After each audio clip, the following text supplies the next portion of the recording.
E aí pessoal, tudo bem? O meu nome é Paulo Hatz, esse aqui é o Livraria em Casa e o vídeo de hoje foi mais uma vez uma somatória de assuntos, de papos que eu já queria conversar com vocês e que foram se somando, e aí eu decidi juntar de uma vez só, porque daí eu falo pra vocês, né, dou dados aí, informações interessantes, e também a gente abre uma conversa, abre uma discussão que eu acho que é muito válida. Inicialmente, a ideia desse vídeo era a gente falar um pouco sobre a lista de mais vendidos, dos livros mais vendidos de 2025, né? Eu peguei a lista do Brasil, e aí eu vi as diferenças entre livros de ficção para não ficção, com as separações certinhas. Depois eu vi também o que a Amazon anunciou de livros mais vendidos, que também é muito interessante da gente fazer esse recorte, porque a Amazon tem uma fatia muito grande do mercado de venda de livros, mas não é completo, né? Não é o total. Então é legal a gente ver também, fazer essas comparações entre a lista total e a lista da Amazon, mas achei também que seria interessante trazer algumas informações sobre outros mercados. Então eu pesquisei Estados Unidos. Uma coisa que eu achei muito interessante que eu achei também foi a lista dos livros que as pessoas mais pegaram emprestadas lá nos Estados Unidos, então, ou seja, das bibliotecas, né, dos Estados Unidos. Eles até fazem uma separação de e-books para audiobooks. Eu tô falando de uma parada meio parecida com a Biblion que a gente tem aqui no Brasil, que é um sistema que eles têm lá nos Estados Unidos, onde as pessoas conseguem pegar emprestado e-books e audiobooks. Então eu não tô nem falando de bibliotecas físicas, até porque seria muito mais complexo para compilar todos esses dados. Eles têm esses dados de bibliotecas específicas dos estados, aí é muito complexo. Então esse Lib, que é esse sistema que as pessoas pegam no digital, é uma forma mais simples da gente conseguir ter um panorama bem legal do que as pessoas estão pegando também, não só comprando. Tem algumas coisas interessantes ali na lista também. E também eu fui catar, tipo, em Portugal, né? Tipo, como é que tá Portugal? Tinha algum livro nacional, dos mais vendidos de Portugal, nacional que eu digo brasileiro, né? Dos mais vendidos de Portugal, não tinha... Os gringos estavam aparecendo lá também, onde que eles estavam? E aí, uma pessoa era a pessoa, um denominador comum de todas as listas, assim. O denominador comum que está em todos os lugares, que é a Freida McFadden. E eu já estava com a pulguinha da Freida McFadden atrás da minha orelha, porque no outro dia um tweet ficou muito viral, e eu adorei esse tweet, porque eu realmente estava pensando nisso. E é sempre engraçado quando você lê um tweet de uma coisa que você tá pensando sobre, mas você ainda não postou aquilo, não formulou aquele pensamento, ele tá ali na sua cabeça, meio que esperando algum momento em que ele vem pro primeiro plano. O tweet falava disso, de que a impressão era de que toda hora tem um livro novo da Freida McFadden. E a gente, em 2026, vai ter muitos livros novos da Freida McFadden. E aí eu resolvi, então, também, além da gente fazer uma análise e olhar essa lista de mais vendidos, trazer essa conversa pra falar da Freida, porque eu não sei se vocês já repararam, mas a Freida pegou o lugar da Colleen Hoover, basicamente, né? A Colleen Hoover era a autora que tava em todas as listas de mais vendidos por vários anos, muitas vezes dominando em primeiro lugar, né? Assim que acaba foi primeiro lugar aí vários anos, e não só aqui no Brasil, mas no mundo inteiro. E a Colleen Hoover, ela some, basicamente ela sumiu das listas. Eu acho que talvez ela tenha aparecido, mas assim, praticamente sumiu das listas, e a Freida tá ocupando geral, assim, ela realmente tá vendendo muito. E aí eu queria que a gente falasse sobre o fenômeno Freida McFadden e sobre as nossas impressões, né? Sobre ouvir vocês também, porque é isso, virou uma autora de massa que tem formado novos leitores, que tem trazido pessoas para um consumo literário maior, mas logicamente sofre também diversas críticas, né? A gente vê muita crítica. Eu, pelo menos, assim, a minha impressão que eu capto da minha galera nas lives, nos papos, no meu grupo de apoiadores, nas conversas, né? A gente sempre tem um livro da Freida quase nas minhas enquetes de leitura do Clube do Livro, e eu sinto que a galera tem uma resistência, não todo mundo, lógico, mas eu sinto que tem uma galera que tem uma resistência. E aí é isso, uma autora que divide muita opinião, geralmente é uma autora que vende muito bem, que é o caso também da Colleen Hoover, que também é uma autora que tem um público enorme, muito cativo, mas que também tem um número de haters muito grande, que também é o caso da Taylor Swift, aquelas.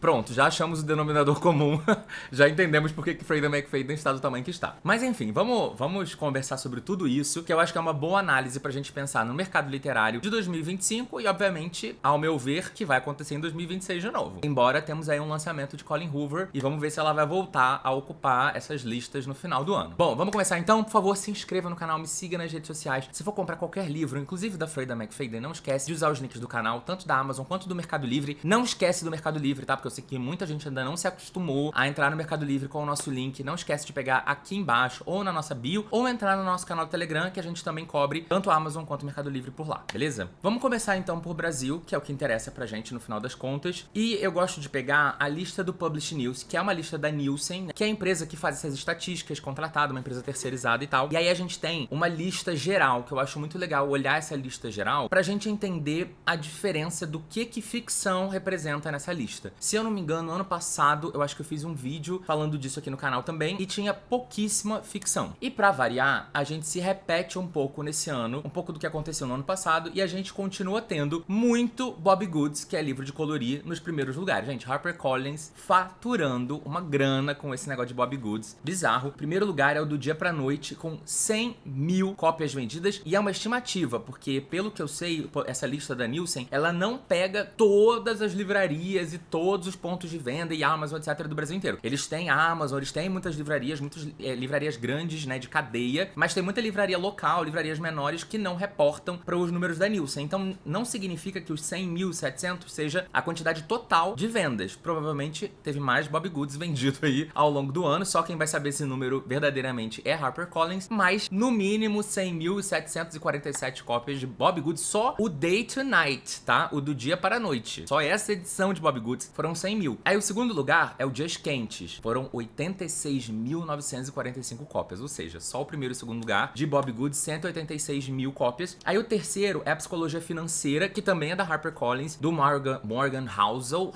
acho que é assim que pronuncia o nome dele, mas aí é um livro de não ficção. E no quarto lugar a gente tem mais Bobbie Goods, que é o Isso e Aquilo, com 71.745 livros vendidos. Aí no sétimo lugar a gente volta com Bobbie Goods, tá? Com mais 63 mil livros vendidos. Então, ou seja, só de Bobbie Goods aqui, eu vou fazer minha conta. Cadê minha calculadora financeira? Aquele que precisa de uma calculadora financeira pra fazer uma conta de mais simples. Ou seja, só desses 4 títulos que estão no top 20 de livros mais vendidos do Brasil em 2025, 322 mil cópias são de Bobbie Goods. Amou? Pois é. Aí em quinto lugar a gente tem a nossa primeira ficção. E acredite, eu imaginava que esse livro fosse ter uma boa venda, mas eu fiquei na dúvida porque não era um livro barato, e foi O Segredo Final, do Dan Brown, que teve ali por volta de 69 mil a 70 mil cópias vendidas. E esse livro foi lançado eu viajei em setembro, ele foi lançado uma semana antes da minha viagem, foi lançado ali no começo de setembro. Então, ou seja, só de setembro pra agora, o Dan Brown vendeu quase 70 mil cópias da lista, possivelmente, de novo, lembrando mais do que isso, mas no mínimo aí 70 mil cópias só de Dan Brown. Depois, em sexto lugar, a gente volta pros livros de não ficção, e foi o grande fenômeno do ano também, que foi o Coisa de Rico, do Michel Alcoforado, um nome um pouco complexo de pronunciar, 67 mil cópias, bastante coisa. Sétimo lugar é Bobbie Goods. Aí em oitavo lugar a gente entra no outro grande fenômeno da não ficção, que é o Café com Deus Pai. Mas você viu que Dan Brown, O Segredo Final, que foi em quinto lugar, e o Coisa de Rico, que ficou em sexto lugar, conseguiu superar o grande fenômeno Café com Deus Pai. Eu sei que dezembro foi uma mega venda, novembro e dezembro eu acho, porque ele lançou a nova edição de 2026, e aí um monte de gente comprou. Eu entendo que também, eu acho que o boom do Café com Deus Pai realmente não foi 2025, foi ali pra 2024, não sei se 2023 também, mas 2024 eu acho que foi o grande boom, acho que foi o recorde do livro. Também tem um monte de outros, né? Talvez até tenha outros aqui na lista de mais vendidos. Tem um Café com Deus Pai de 2025, entrou em último lugar da lista, com 38.800 cópias, deve ter vendido ali por janeiro, fevereiro, que a galera ainda tá comprando o daquele ano, mas depois, ou até mais pra metade do ano, sei lá, não sei também se a galera compra em maio, junho, o de 2025 e perde as páginas anteriores, tudo bem também, né? Não é uma agenda. Mas eu fiquei impressionado como a edição 2026 não performou tão bem quanto a do outro ano. Se bem que, não, peraí, calma. O que performou muito bem no ano passado, em 2024, foi a edição do Café com Deus Pai de 2024. Ela vendeu 185 mil cópias. A versão de 2025, em 2024, que a galera compra ali no final do ano pro próximo ano, foram 62.409 cópias. Esse ano, a versão do ano vendeu 62.816. Então, a versão do próximo ano foi meio que parecida. Aí, em nono lugar, foi um livro chamado do Enaldinho, que é o Hello Monsters Book Flow Pack. Também é livro de não ficção, ficou em nono lugar. Em oitavo lugar foi A Hora da Estrela, a edição comemorativa da Clarice Lispector, da Roku, com 56 mil cópias vendidas. Aí, em 11º lugar, chegamos à Empregada, de Freida McFadden, 51 mil cópias, um livro que é de 2022, ainda em 2025 vendendo tão bem assim, sendo uma das ficções mais vendidas no top livros mais vendidos no geral. Depois, em 12º, a gente tem Verity, da Colleen Hoover. Tá vendo? Eu falei que a Colleen Hoover ainda ia entrar na lista, mas ela já não tá mais como ela era antes. Com 50 mil cópias vendidas. Em 13º, A Metamorfose, do Kafka, na versão da Príncipes, com 45 mil, quase 46 mil cópias. 14º lugar, A Biblioteca da Meia-Noite, do Matt Haig. Em 15º lugar, Hábitos Atômicos, de James Clear, e esse é um livro de não ficção. Em 16º, Jantar Secreto, do Rafael Monte, que é um livro de ficção, lógico, nacional aqui. Em 17º lugar, O Homem Mais Rico da Babilônia, de George S. Clason, que também é um livro de não ficção e que também não foi lançado no ano passado. Em 18º, O Melhor Que Nos Filmes, da Lynn Painter. Lynn Painter, realmente uma das mais vendidas no Brasil. Em 19º, A Cabeça do Santo, da Socorro Racioli, 39 mil livros vendidos. E em 20º lugar foi O Café com Deus Pai, a edição de 2025, com 38.800 livros vendidos. Então, o que é interessante da gente olhar nessa lista aqui é perceber que pouquíssimas coisas foram lançadas em 2025. Nenhum desses Bob Goods é de 2025, que eles estão sempre aí. A Psicologia Financeira é de 2021, ou seja, da nossa lista do top 20 livros mais vendidos do ano, as únicas novidades, ou seja, livros de 2025, são Coisa de Rico e O Segredo Final. Todos os outros livros são de outros anos e, inclusive, eles já apareciam muito nas listas de mais vendidos dos outros anos também. A gente ainda segue sendo um mercado com pouca renovação, mas isso não é muito exclusivo nosso não, tá? Eu vejo isso acontecendo também em outros países. Aí quando a gente vai fazer o recorte só de ficção, pra olhar aqui, a gente já falou de O Segredo Final, Da Hora da Estrela, de A Empregada, de Verity, A Metamorfose, Biblioteca da Meia-Noite, Jantar Secreto, A Cabeça do Santo, até o 8º lugar a gente já tinha falado, porque eles aparecem no top 20 geral, mas aí depois a gente tem A Hipótese do Amor, em 9º lugar, a gente tem a Freida McFadden com Nunca Minta, em 10º lugar, a gente tem O Massacre da Família Hope, em 11º lugar, do Riley Sager, em 12º, Amor Teoricamente, também da Ellie Hazelwood, em 13º, Noites Brancas, do Dostoiévski, um grande lançamento, parei. Em 14º, A Paciente Silenciosa, esse livro não para de ser vendido, da Record, tem anos, do Alex Michaelides. Em 15º, Casas Estranhas, achei legal ver, do Ketsu, a versão da Intrínseca, né, que não é Imagens Estranhas, que é da Suma. Em 16º, Quarta Asa, da Rebecca Yarros. Em 17º, a gente tem Tudo é Rio, da Carla Madeira, ainda vendendo bem. Em 18º, O Cara Que Estou Afim Não É um Cara, mas é uma pergunta, na verdade. O Cara Que Estou Afim Não É um Cara, volume 1. Em 19º lugar, O Biding 13, da Chloe Walsh, que foi um lançamento aqui no Brasil de 2025. E em 20º lugar, Dias Perfeitos, do Rafael Monte, muito provavelmente por conta da série, mas 9.900 livros vendidos. É muita coisa pra realidade nacional, né? Vender 9.000, 10.000 cópias de um livro, inclusive um livro antigo, de 2014, em 2025, é um grande feito. De novidade é isso, a gente tem aqui o Biding 13, a gente tem o Casas Estranhas, o Nunca Minta, também foi do ano passado, o Segredo Final, e é isso. Ou seja, da nossa lista de ficção a gente tem poucas novidades também, mas a gente tem aí Dan Brown sendo o nosso rei de 2025 pra ficção. E lembrando também, quando a gente tá pensando em livros mais vendidos, eu sempre me questiono, eu sempre falo, cara, pra mim Bob Goods não tem que estar nessa lista. Bob Goods não é livro de ler, é livro de colorir. Então, assim, eu acho que tinha que ter uma categoria à parte que fosse... obviamente que no geral não vai aparecer, né? Não vai ter como tirar do geral. Mas é que, sei lá, eu não colocaria livro de colorir como livro. Mas ao mesmo tempo a editora é uma editora que publica. E também a gente... Como é que a gente vai medir esse número? Talvez tenha que ser um geral sem livros de colorir e geral com livros de colorir. E aí a gente tá falando aí desse 2025, né?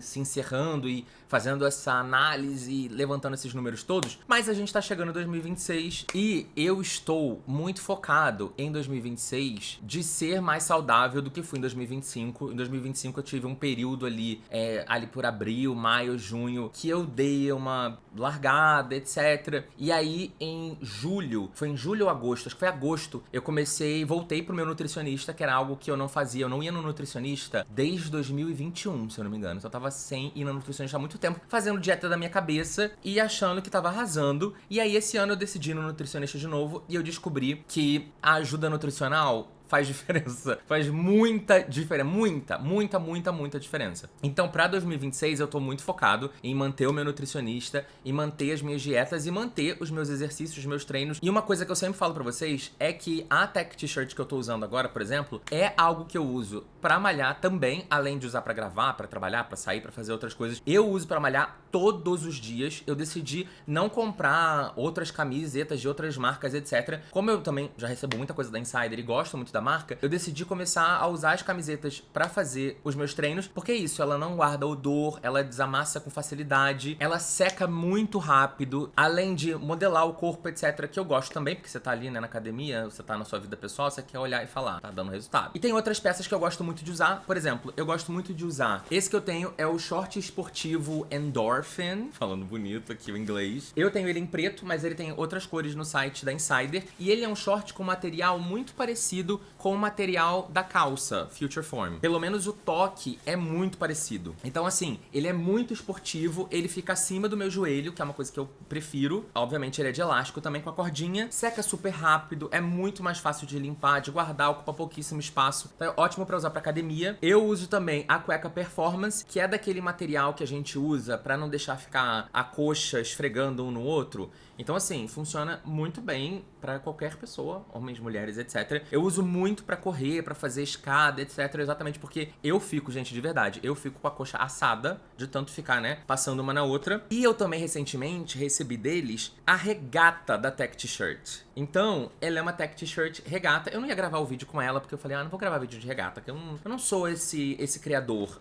Mas eu uso regata, tem várias fotos minhas de regata no meu perfil pessoal. Mas eu gosto muito, tô usando muito ela também, até porque isso, dá um respiro maior ainda. Tem mais uma opção pra vocês usarem ou darem de presente, que eu sei que meu público é muito feminino, mas lembrando que a Insider tem opções para todos os gêneros, de todos os tamanhos, com várias cores diferentes. E além dessas peças, tem várias outras peças que funcionam pro seu mundo fitness. Tem boné, tem meia, produtos inclusive com proteção solar, tem muita coisa. Como eu já disse, tem esses produtos masculinos, mas tem os itens que também ficam dentro da categoria feminina lá também. Então vai lá dar uma olhada. E o meu cupom de desconto, esse mês ele tá funcionando 10% para quem já é cliente da Insider ou 15% para novos clientes. É só usar livraria. Se você clicar pelo meu link que tá aqui na descrição do vídeo, já vai ter o cupom automaticamente aplicado. E é isso, gente. Aproveitem a Insider para melhorar o seu ano fitness de 2026, para melhorar o seu ano num geral. São peças muito confortáveis, verdadeiramente duráveis, que eu gosto muito de usar. Aproveitem essas promoções, aproveitem os cupons que vão ficar com preços melhores ainda. A Amazon, eles separaram entre livros mais vendidos no geral e eles colocaram 10 e-books mais vendidos. Eu achei interessante olhar isso. Na lista dos 10 mais vendidos, tem basicamente as mesmas coisas do que a gente vê na lista do Publish News, até porque os números da Amazon estão dentro dos números da Publish News. Então é basicamente a mesma coisa, só que em ordens diferentes. Mas quando você vai pegar a lista dos e-books mais vendidos, é que tem umas coisas interessantes ali. A Empregada é o e-book mais vendido da Amazon, Nunca Minta em segundo lugar, também da Freida McFadden. E aí a gente tem Insipt, que é o livro 1 da série, que é o... Quer dizer, a série chama Rostos Vazios, e é o nome da série, do primeiro livro é Insipt. E o segundo livro dessa mesma série é Rostos Vazios. Fala rostos ou fala rostos? Fiquei na dúvida agora. E o segundo livro dessa série, que se chama Oblívio, da Leonor Carvalho, também tá na lista de mais vendidos. Também tá nessa lista de mais vendidos de e-book Judas, da Larissa Abreu, e Desenfreados, a parte 2, que eu quero ler. O Desenfreados a parte 1, mas tem 1000 e cacetada páginas, então eu tô com um pouco de preguiça, mas Judas a gente já falou aqui no canal. Eu também quero muito ler esse Insipt, que muita gente falou que eu tinha que ler, e agora eu tô vendo que é um dos e-books mais vendidos do Brasil. O e-book nacional mais vendido do Brasil foi o Insipt, o livro 1 da série, né, da Leonor Carvalho, e a gente também tem Cabeça do Santo nessa lista, Tudo é Rio também nessa lista, mas eu achei interessante ver que a Freida ocupa os 2 primeiros lugares e que a Leonor tem 2 livros também na lista, e além de Judas e etc. E aí eu fui procurar a lista dos mais vendidos nos Estados Unidos, até pra fazer uma comparação com a nossa. Não consegui achar números de mais vendidos, eu não sei se eles divulgam isso como a gente divulga pela lista da Nielsen, mas eu olhei o mais vendido geral de lá. O primeiro lugar deles é um livro que já tem aqui no Brasil, que é um lançamento recente, que lá se chama The Let Them Theory, e um sobrenome, um subtítulo gigantesco. A gente chama de Deixa Pra Lá, que é da Mel Robbins. E ele é um livro, pelo que eu saquei aqui, ele é um livro meio que de autoajuda e que vai falar sobre como você consegue deixar de lado, ou deveria deixar de lado, coisas que você não tem como resolver. Sabe aquela coisa de que não tem remédio, remediado está? Eu acho que é muito um livro sobre isso, e isso é um grande fenômeno lá nos Estados Unidos. É o livro mais vendido de lá. Foi lançado pela Record aqui no Brasil em junho, mas eu não vi, não apareceu em nenhuma grande lista. Tá até com um cupom de desconto aqui agora. Tá um preço baixo também no e-book.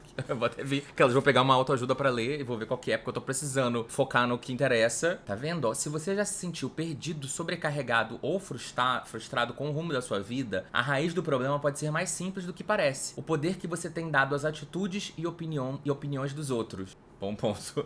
Se você está cansado de viver em função de críticas, expectativas e dramas alheios, está na hora de experimentar uma nova forma de enxergar a vida. E tudo começa com 3 palavras. Deixa pra lá. Vou comprar. Comprando agora, comprei. O e-book tá R$13 agora, comprei. Esse é o livro mais vendido de 2025 dos Estados Unidos. Ele foi lançado no final de 2024 lá nos Estados Unidos, e aí 2025 ele pegou o ano inteiro pra ficar em primeiro nessa lista aí do geral dos mais vendidos dos Estados Unidos. E aí logo em segundo lugar, lá a gente tem um livro de ficção, que é O Amanhecer na Colheita, da Suzanne Collins, né, que é a continuação, entre aspas, de Jogos Vorazes. Em terceiro lugar tem Tempestade de Onyx, que é da Rebecca Yarros, e é a continuação da série aí de Quarta Asa. A gente tem em quarto lugar A Empregada, de Freida McFadden, que também aparece na nossa lista um pouco abaixo da posição, mas lá nos Estados Unidos ela tá em quarto lugar. Em quinto lugar, eles têm o Hábitos Atômicos, que tá na nossa lista também, mas tá mais pra baixo na lista de mais vendidos aqui do Brasil. Em sexto lugar, ele tem o Quarta Asa, da Rebecca Yarros. Em sétimo lugar, o Chama de Ferro, da Rebecca Yarros. Em oitavo lugar, O Acidente, da Freida McFadden, que eu já li, tem vídeo nas minhas redes sociais, não tem vídeo aqui no canal. Em nono lugar, As Heroínas, que é da Christine Hanna, que tem vídeo aqui no canal, que eu adoro esse livro, que a gente vai falar também numa outra lista aqui que ele aparece. Em décimo lugar, eles têm Big Jim Begins, que é do Dave Pike, que é um autor de uns livros que também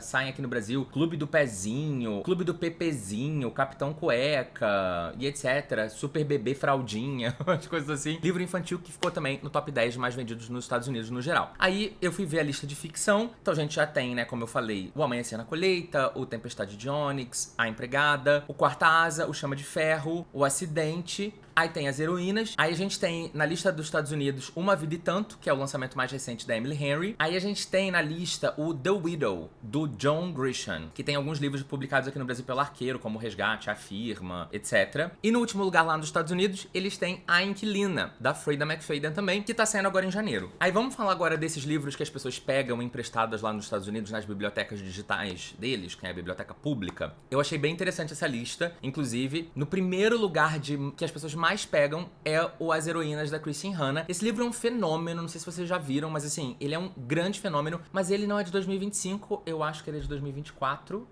Ele é de 2024, mas ele continua sendo um grande fenômeno. Se você entra lá nos Estados Unidos, tipo Goodreads, etc., ele tem muita avaliação, já tá na casa do 1 milhão de cópias. Aí em segundo lugar tem o Deixa Pra Lá, que é esse livro aí de autoajuda interessante. Em terceiro lugar, O Como Arruinar um Casamento, da Alice Spat, que é um livro que foi lançado esse ano no Brasil, 2025 no Brasil, mas eu acho que ele é do final, ou de algum momento ali de 2024, lá fora. Em quarto lugar, A Tempestade de Onyx, da Rebecca Yarros. Esses livros da Rebecca também, ela ocupa hoje o lugar da Sarah J. Maas de autora de fantasia mais vendida. Isso é um fato inegável, não só nos Estados Unidos, mas no Brasil também. Em quinto lugar, Uma Vida e Tanto, da Emily Henry. Em sexto lugar, O Amanhecer da Colheita, da Suzanne Collins. E em sétimo lugar, O Ecos da Floresta, da Liz Moore, que vai sair aqui no Brasil em fevereiro, que eu já falei, que eu fiz um trabalho com a Tag quando esse livro saiu pela Tag, mas vai sair pela HarperCollins em breve, e esse livro é muito bom. Em oitavo lugar, Coroa de Espinhos e Rosas, a versão em inglês, lógico, da Sarah J. Maas. Em nono lugar, O Quarta Asa, da Rebecca Yarros. E em décimo lugar, Até o Fim do Verão, da Abby Jimenez, que foi o único livro dela que eu li e gostei muito, e eu acho que tem vídeo aqui no canal sobre ele também. Eu gostei muito dessa lista do que a galera pediu emprestado. Tem muitas coisas aqui que eu realmente gosto. Eu gosto muito das Heroínas, eu gosto muito do Casamento Perfeito. Eu não li o da Emily, mas eu quero muito ler, porque eu gosto da Emily. Eu ainda não li Amanhecer na Colheita, que eu não sei, mas eu acho que vou gostar, mas não sei se vou amar. O Ecos da Floresta, que eu gosto muito. A Cotar, a gente pula. Quarta Asa, eu acho ok. E o Até o Fim do Verão, que eu gostei muito também da leitura. Quando a gente olha pros audiobooks que as pessoas mais pegam emprestados, só o que eu acho relevante dessa lista de falar é que o primeiro lugar é o Tempestade de Onyx, da Rebecca Yarros. Realmente é outro fenômeno. Tem a Empregada na lista dos audiobooks também. Tem a Inquilina também, da Freida, nessa lista. E tem Os Quatro Ventos, da Christine Hanna, que também eu acho que o lançamento de As Heroínas puxou Os Quatro Ventos de novo, porque é um livro dela mais antigo, pra essa lista de audiobooks mais, né, emprestados. E aí, quando eu fui pegar a lista de Portugal pra dar uma olhada, ver o que eu conhecia, eu não conhecia muita coisa, porque eu acho que tem muita coisa de autores portugueses que eu quero conhecer, inclusive. Quero dar uma olhada nesses autores portugueses muito vendidos aqui pra ver se tem alguma coisa interessante que eu quero pegar. O Dan Brown tá na lista também com, né, O Segredo Final, que lá chama O Segredo dos Segredos, que é a tradução mais exata do livro, né, do nome do livro original, que é The Secret of Secrets. Então esse O Segredo dos Segredos é a tradução mais óbvia. E aí lá em quarto lugar, a Freida McFadden aparece com A Intrusa, que é um livro que saiu agora no final de 2025 aqui no Brasil. Depois a gente tem Ken Follett no sexto lugar, com O Círculo dos Dias. Pode ser que seja o nome só de Portugal, tá? Em oitavo lugar é A Empregada, que lá eles chamam de A Criada, da Freida McFadden também. E em décimo lugar, eles têm Um por Um, da Freida McFadden, que eu não sei se é o mesmo nome que tem aqui no Brasil, porque eu nunca ouvi falar nesse livro Um por Um. Mas você vê, na lista de Portugal tem 3 livros da Freida McFadden aparecendo. É a autora que tem mais livros no top 10 de mais vendidos de lá. Bom, aí a Freida McFadden, ela foi o denominador comum, né? Ela aparece em todas as listas. Obviamente ali junto com Rebecca Yarros também. Mas você vê que a Colleen Hoover, ela só aparece com Verity. E mesmo assim, não aparece em todas as listas. Nos Estados Unidos, que é o país dela, que ela sempre foi rainha, ela não entrou no top 10 de livros de ficção mais vendidos, nem na lista geral, quanto nem na lista de ficção. Mas a gente tem a Freida. E aí, o interessante é que se conecta com aquele tweet que eu tava falando de que parece que toda hora tem um livro novo da Freida. Em 2026, a gente vai ter 6 livros novos da Freida. Só agora, em janeiro, são 2 lançados. Agora, já lançados em janeiro, né? Quando esse vídeo sair, já vão ter lançado 2 livros, que é o A Inquilina, pela Record, e o A Mulher em Silêncio, pela Arqueiro. Mas a gente ainda tem mais outros 4 livros pra serem lançados ao longo de 2026. E a gente teve livros lançados agora já em novembro, com A Intrusa e tal. Então, assim, realmente, a cada 2, 3 meses, a gente tem um livro novo da Freida McFadden. E aí eu fui pegar as publicações dela lá fora. Porque o que acontece? Aqui no Brasil, o Brasil tem um movimento, não o Brasil, qualquer país tem um movimento que, assim, lançamos uma autora aleatória e não necessariamente o primeiro livro dessa autora. Por exemplo, A Estranha Sally Diamond, da Liz Nugent, não é o primeiro livro dessa autora, mas foi o primeiro livro dela que saiu no Brasil. Por exemplo, a Emily Henry, ela, quando ela lançou Leitura de Verão, aqui no Brasil, ela bombou tanto que teve uma corrida ali pra lançar ou relançar coisas dela do passado. Então, quando a Freida lançou, o primeiro livro que a Freida lançou no Brasil, pelo que eu me lembre, foi A Empregada. Só que não é o primeiro livro da vida dela. Então, teve uma corrida aí pra começar a lançar coisas delas mais antigas ou mais novas, etc. E aí, eu quis ver exatamente isso, tipo, de quando são esses livros que estão sendo lançados, que já foram lançados. A Freida tá lançando 2, 3, 4, 5 livros. Ela tá lançando tanto livro no mesmo ano assim. O que é Freida McFadden escrevendo e lançando e o que é efeito Brasil, né? As editoras estão correndo atrás do prejuízo? E sim, as editoras estão correndo atrás do prejuízo mesmo, essa teoria minha está em vigor. Por exemplo, aqui em 2025, ela lançou 3 livros originalmente lá fora, que foi O Acidente, The Crash, A Inquilina, foi lançado lá fora também em 2025, e A Intrusa, também é um lançamento de 2025, que A Intrusa também saiu aqui no Brasil em 2025, O Acidente também saiu aqui no Brasil em 2025, simultaneamente, e A Inquilina que tá saindo agora no início de 2026. Então a gente tá vendo que Arqueiro e Record estão correndo pra conseguir agora lançar o livro dela do ano, né, o lançamento dela atual, e ainda por cima lançar os livros antigos. Porque, por exemplo, para 2026 a gente tem um lançamento dela previsto, que se chama Dear Debbie, e esse livro tá planejado para sair pela Arqueiro, que vai se chamar Querida Debbie. Esse livro vai sair no Brasil em 2026 e é um lançamento da Freida também. Mas todos os outros que foram anunciados para lançar esse ano são lançamentos antigos. Por exemplo, The X é um livro ou Ways, que vai sair no Brasil em 2026, é um livro dela de 2020. Do Not Disturb, ou Não Perturbe, vai sair agora no Brasil em 2026, mas é de 2021. You, the Surrogate Mother, também vai sair esse ano, mas ele foi lançado em 2020 por ela lá fora. Então, assim, pelo que eu tô vendo, ela tem o hábito de lançar de 2 a 3 livros lá fora por ano, mas como a gente ainda tá correndo atrás do prejuízo, a gente vai ter 6 lançamentos em 2026 de Freida McFadden. O que realmente faz parecer que você abriu uma geladeira, essa mona tá lá dentro. E por que esse sucesso, né? A Freida é uma mulher de seus 45 anos, ela é neurocirurgiã, ela hoje em dia não trabalha mais como neurocirurgiã o tempo inteiro, mas ela diz que ainda faz atendimentos uma vez por semana, porque ela não quer perder a capacidade de operar, não quer perder, né, o jeito. Eu não sei pra quê, porque assim, a real é que essa mana já vendeu mais de 15 milhões de livros no mundo inteiro, o que possivelmente já deve ter rendido pra ela algo em torno de 40 a 45 milhões de dólares, o suficiente pra você colocar na poupança e viver de renda por muito tempo, a vida toda, né, pro resto da vida, renda passiva, mas ela quer continuar operando o cérebro, vamos deixar ela. Uma outra coisa que eu não sei se vocês já repararam, quem já viu foto da Freida, é que ela tá sempre com um cabelo meio estranho, porque esse cabelo é sempre peruca. E pelo que eu ouvi falar, mas ela não fala muito abertamente sobre isso, é de que ela não quer ser reconhecida quando ela não está usando a peruca. Então, tipo, ela usa a peruca pra encarnar a Freida McFadden, que não é o nome dela de verdade, é um pseudônimo, mas ela gosta de ser uma pessoa mais reclusa, ela não quer ser essa pessoa pública, então ela usa um pouco desses artifícios pra quando ela estiver desmontada, ela não chamar muita atenção. Pelo menos é a teoria que existe na internet, tá, gente? Sei lá, depois a gente descobre que ela tem alguma outra coisa, uma doença, sei lá, mas aparentemente é isso. E aí a discussão que se tem é o que aconteceu, né? Por que a Freida McFadden se tornou esse fenômeno mundial literário? E existem diversas explicações. A principal explicação é de que ela é uma autora que escreve livros que são muito rápidos de serem lidos, né? O que nos Estados Unidos tem uma expressão que se chama page turner, ou seja, é um livro que você tá sempre o tempo inteiro ali passando página e consegue absorver e ler aquela história muito rápido. E por conta disso, é uma coisa que a gente já falei aqui no canal em alguns momentos, algumas pessoas confundem ou não confundem, mas elas conectam ler um livro rápido com o livro ser bom.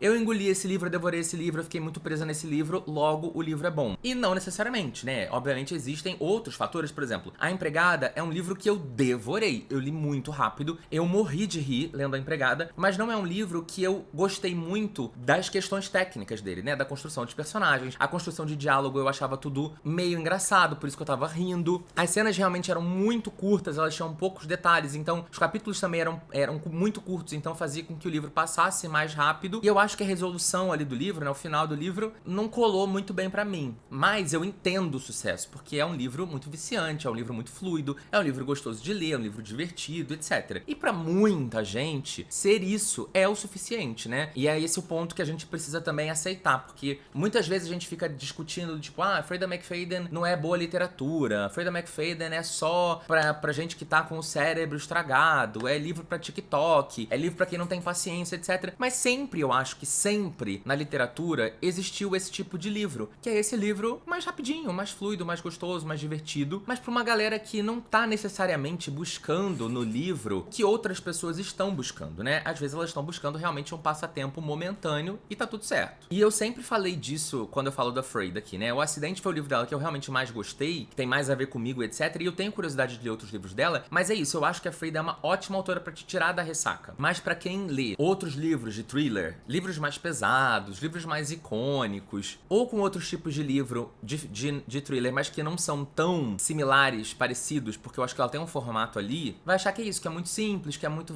vazio e etc. Eu acho que o ponto positivo da Freida, quando a gente para pra pensar, é que pelo menos, ao meu ver, pelo menos, eu nunca vi nenhuma grande problematização de livros dela. Então, são livros muito inofensivos, feitos pra serem consumidos do jeito que eles são criados também, que eles são criados rapidamente, ela escreve eles rapidamente, são feitos pra serem consumidos rapidamente também. E eu acho interessante que a Freida, ela sempre se preocupa em trazer personagens femininas e fazer com que essas personagens, em geral, faça os homens se ferrarem. Então, eu acho que tem algo de positivo aí, que talvez a Colleen Hoover, ela já tenha deixado a desejar em algumas pessoas vão dizer que em todos, os livros dela, né? Então, se você parar pra pensar, né, que a Freida tá substituindo um pouco, eu não sei se a Colleen Hoover perdeu a magia dela não, vamos ver agora como é que vai ser, mas eu acho que embora o lançamento novo da Colleen Hoover seja mais pro caminho do thriller do que pro caminho do romance, não sei se a Colleen Hoover, ela também tá sentindo essa vibe de que a galera tá querendo mais dela, Verity dela, do que necessariamente um romance com drama, etc. Então vamos ver aí quem que vai vencer em 2026, se Freida vai conseguir ter o livro mais vendido de thriller do ano, ou se vai ser Colleen Hoover. Não estou fazendo competição de mulheres aqui, só estou dizendo que a Colleen Hoover era essa autora que tinha muito livro dela nas listas mais vendidos do mundo inteiro, e agora é a Freida McFadden. Eu, pessoalmente, prefiro a escrita da Colleen Hoover, mas eu sei que essa é uma opinião cada vez mais problemática, porque cada vez mais a Colleen Hoover é odiada por muitas pessoas, por várias questões, por questões problemáticas de livros, ou por essa questão do É Assim Que Acaba, que a gente já falou e tal. E eu tô muito interessado pra ver em 2026 o que de novidade vai aparecer, né? Que seja novidade aqui no Brasil mesmo, igual a gente teve do Casamento Perfeito, que eu adorei ler em 2025. Teve Dan Brown também em 2025, que eu gostei muito de ler. Mas eu quero novidade. Cadê as novidades se tornando os grandes hypes do momento? Eu acho que a gente tá carecendo, precisando de maiores hypes, de hypes hypes do ano que sejam muito legais, que bombem muito, porque as listas de hypes não necessariamente elas são as listas, pelo menos, assim, falando de mim, de livros que eu amo muito, né? Então eu tô aí querendo ver o que vai ter de novidade em 2026, porque a gente tá precisando, eu acho, de uma renovação na literatura mundial. Eu nem diria que muito na literatura brasileira, acho que na literatura nacional a gente tá tendo lançamentos muito legais. A gente não tem tido nenhum Torto Arado e nem nenhum Tudo é Rio, mas a gente tem A Cabeça do Santo, que tá ainda indo muito bem. Oração pra Desaparecer também aparece na lista da Veja, no top 20 de livros mais vendidos de ficção. Então a gente tá tendo movimentos legais na ficção nacional, mas a ficção internacional tá precisando entregar uns best-sellers melhores pra gente. Bom, é isso. Me contem aí o que vocês acham, inclusive, da Freida McFadden. Quais desses livros que a gente falou que estão na lista do top 10 mais vendidos do Brasil, do mundo, etc. Vocês compraram, leram, gostaram? Leram esse ano de 2025 ou não? O que vocês estão lendo da Freida? Estão gostando? Qual dela que vocês acham que eu tenho que ler o próximo? Porque eu tô sem saber ainda, porque eu li 3, nunca minta, a empregada. E o Acidente, tô na dúvida aí de saber pra onde eu vou agora. E é isso. Dá um like nesse vídeo, se inscreve no canal, manda pra todo mundo. Um beijo e até o próximo vídeo.